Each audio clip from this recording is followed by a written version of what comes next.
This is where you get insight on the things happening in the country and globally. My name is Priscilla Reyes. Welcome to Idol. Today we have a special guest with us. But before I introduce my guest, we'll go for the short break and we'll be right back. Thank you.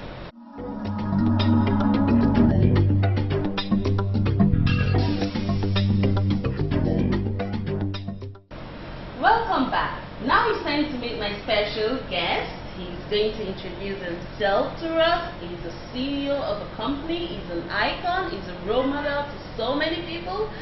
Let us meet you, sir. Who is Mr. Owodunni? Sorry, I mentioned your name. Well, thank you, Priscilla. My name is Owodunni. I'm the MD of this company, Leko Asset Services. I've been working here for the past 30 years, and I'm also the director with Swata Academy, a purpose-driven school in Ikorodu. And that's all about So how's growing up like for you? Well, I used to say, there was one time a president that said that when he was growing up, he didn't have a shoe to put on. The same is true about my own case. But each time I recall whatever thing I'm going through in life, I go back to the place of my spawn beginning, how I get to this level. So that keeps me steady and make me focus, looking back at what I've done in my life. And it's really been very good and bad. But what kept me going was just the focus that one day things will be okay.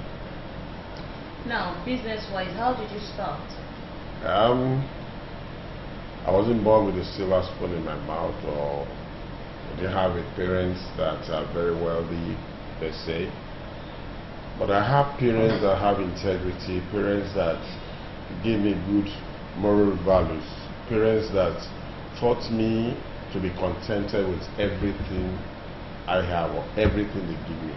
And that really kept me going. And our drive when we're growing up is not just monetary gain, satisfaction, doing things that will impact your generation, doing things that will give smile to people. And that's our drive, and that's my focus in business. When I venture into any business, monetary gain is secondary to me. What impact will this business give to the community, to the society? What life will it impact? And what glory will it give to God? And that's been my driving force. And so what inspires you? Now, the zeal to satisfy people, the zeal to give back to people, the zeal to build up people and please God. So how do you cope? How do you manage situations, challenges?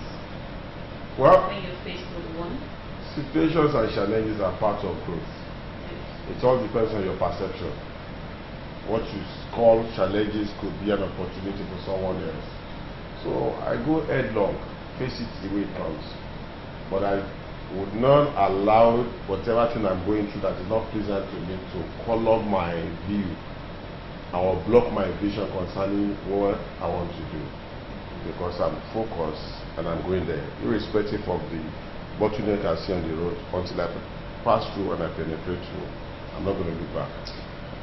There is no how we'll talk about business and everything and not talk about the country we live in, the things happening in the country at the moment. How do you see this present administration? Well, you mirror the present from the past. If you face to look at the past, you can't get a good view of what the present is. And that is why your today is a product of your past. So before you think of the present government, what happened in the past 12, 13 years, or 16 years of this country, or 30 years, this country is 51 years, for goodness sake. So you can't just expect somebody to get there in the middle of the day, 3 years or 2 years, and you say you want magic. So I don't know what you want me to say. So how would you rate the security? Because I am coming gradually to where it affects each and every one of us right now. How would you rate the security condition we found ourselves in Nigeria at the moment? Well, it's a global thing. We're talking of the Boko Haram, we're talking of the Besubo, you're talking of this Fulani husband and the like. It has been something that has been, the foundation has been laid from time. It's only manifesting now when people are no longer getting what they used to get in the past.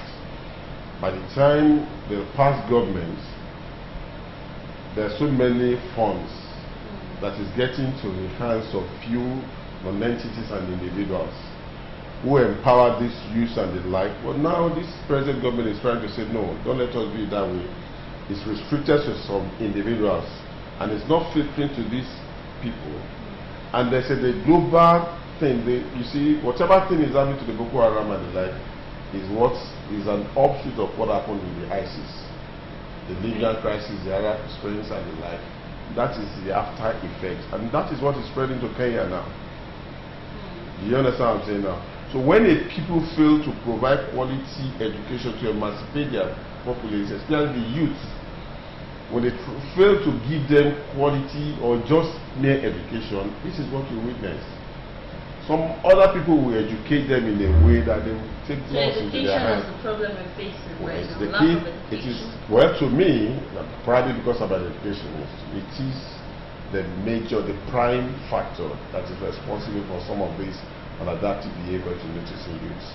Because when you look at it very well, it's not people of my age that are carrying this out, but gullible children and gullible parents leave their own parents abroad and start using other people's parents, children, to perpetrate this evil.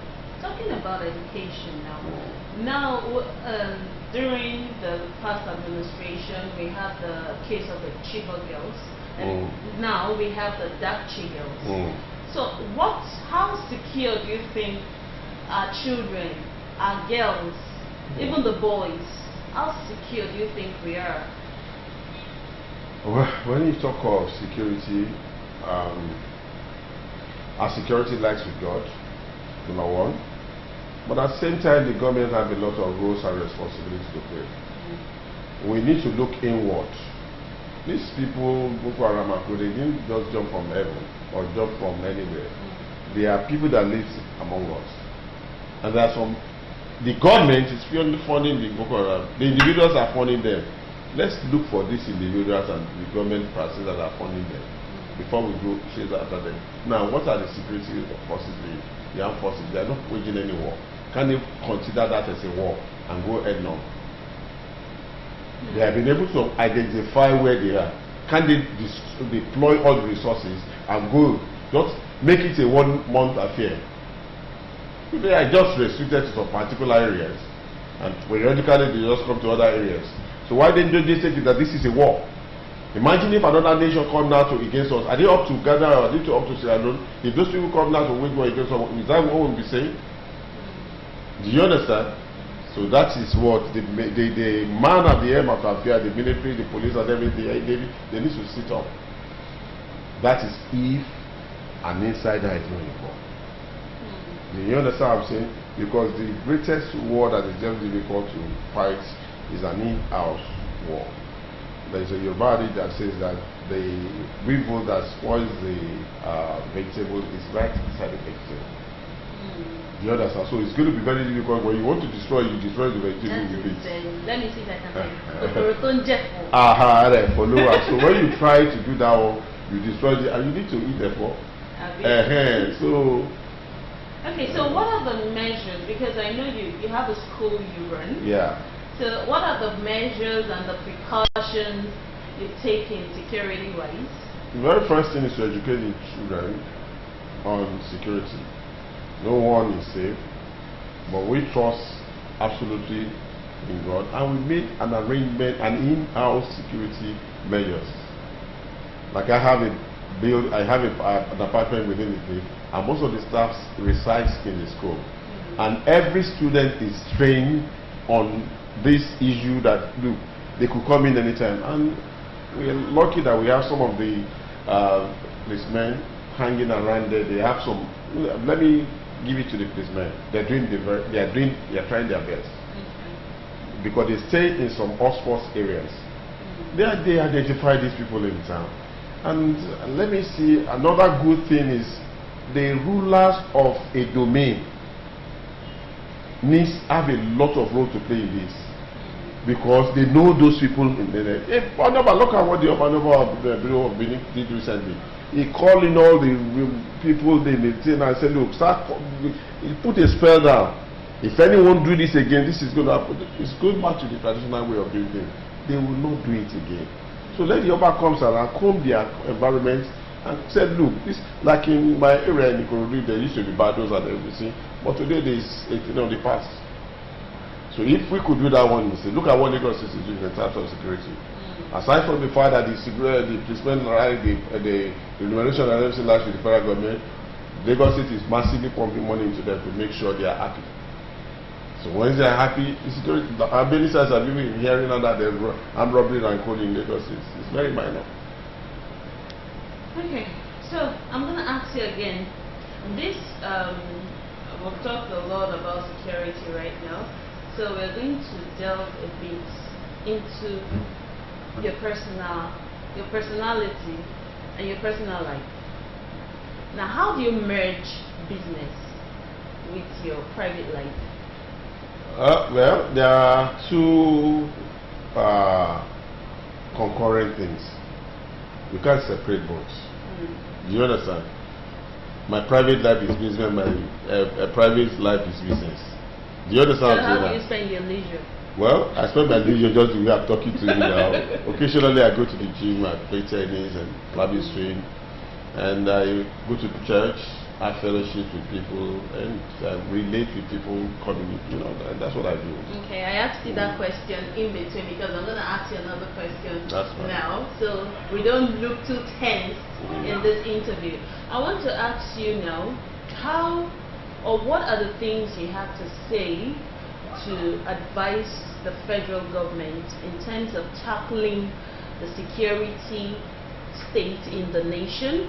How do you, what in your own view, how would you advise him if you were in his place, if you were one of his advisors, how would you advise him to handle the case of securing lives and properties and students in the country? This is very simple. If you make available infrastructural facilities that will attract people, to educate people, you see, people are controlled by what they see. What we see in our society is crazy. It's not going to give us any sight education. Do you understand? When in fact, look at, now let me digress a little bit. Look at the shop price we have today in Lagos and some areas. Let me tell you that it's only we don't have statistics here. It must have reduced crime rates with about 40 or 50%. Why? Because these boys that don't have, because these youths are very energetic. They need a place to dissipate that energy.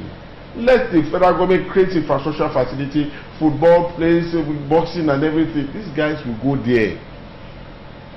Do you understand? Idleness sometimes give room for evil. So when they create infrastructure facility, educate these people, empower them, they won't do it. Some of them don't even like what they are doing. Because people just employ them, pay them 20,000, 30,000, and they just get it and they kill. Do you understand? But when the government make provision, cater for its populace, especially the youths, those are the value, the life of the nation.